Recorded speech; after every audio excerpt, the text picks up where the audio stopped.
আল্লাহ রাব্বুল আলামিন এই মুহূর্তে যদি আমাকে মৃত্যু লিখে রাখেন, সেলিম ভাই একটা ফোন দেবে ওই অ্যাম্বুলেন্স দিয়ে আমার লাশটাকে গাড়ির মধ্যে তুলবে।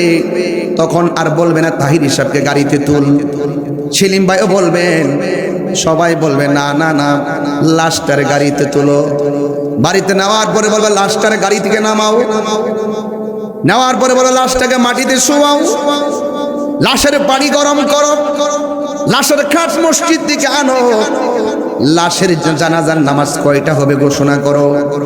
আবার আমাকে লাশে কান্দে করে মাঠের মধ্যে নিবে, ইমাম সাহেব মাইক দিয়ে বলবে মরহুমের লাশ এসেছে।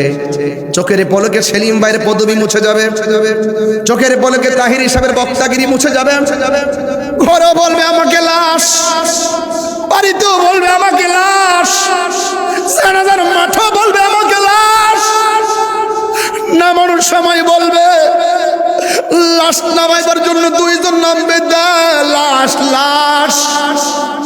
এই জন্য লা তামশি ফিল আরদি মারাহা, খবরদার জমিনের মধ্যে অহংকার করে চলা যাবে না।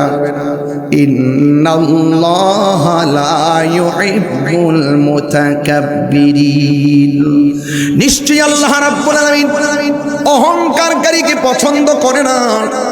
আমাকে বিষয় দিয়েছেন কবরের আযাব, আর কিছুক্ষণ হয়তো আলোচনার সুযোগ পাবো, কিন্তু আমি ক্লিয়ার করে দিয়ে যাব, আপনারা জবান খুলে বলতে হবে, আওয়াজ করে বলতে হবে। হয়তো একটু বিরক্ত করতেছি, বারবার কথা বলে আলোচনার মধ্যে শুধুমাত্র চিৎকার পাড়াইতেছি, এটা আমার লাভ নয়, এটা আপনাদের লাভ। যখন আপনি আল্লাহকে ডাক দিবেন আল্লাহ খুশি হবে, আপনার লাভ।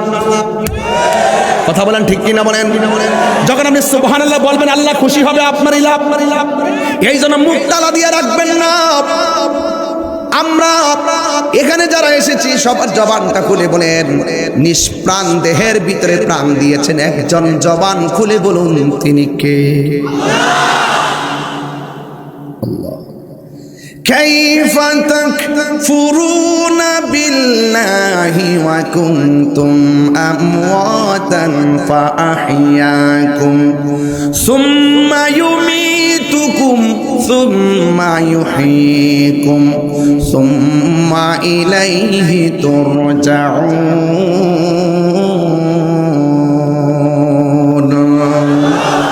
আল্লাহ রাব্বুল আলামিন তোমরা কিভাবে তোমাদের রবকে অস্বীকার করছো?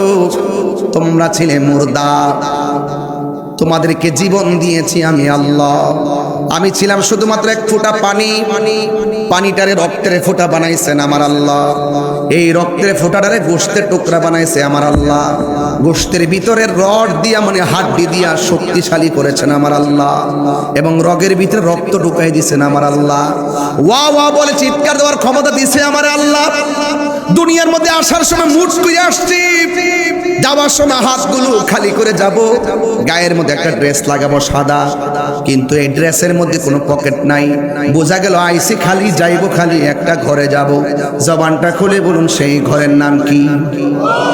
আল্লাহ রাব্বুল আলামিন বলেন তোমরা কিভাবে আমি আল্লাহকে অস্বীকার করবা?